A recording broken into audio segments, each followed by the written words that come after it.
Hey guys, in this video I'm going to be showing you how to deposit money on Draftkings. So, first things first, you can either do this on the Sportsbook app, okay, or your desktop or a laptop. You can just log in to Draftkings and you can deposit from there as well. So log into your Draftkings account on either of those options I gave you, and then what you're going to do is in the top right hand corner you will see the deposit option. Just tap on that option.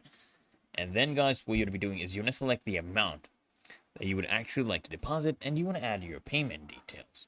Okay, add your payment details. For example, if you're using a debit or credit card, you need to add things like your account number, the expiration date, and the CVV code for that debit or credit card.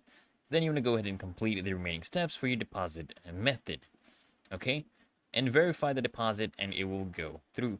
So it's literally that easy and simple, guys. So I hope this video helps you out.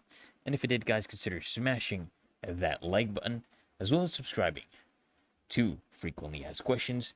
And I'll see you in the next one.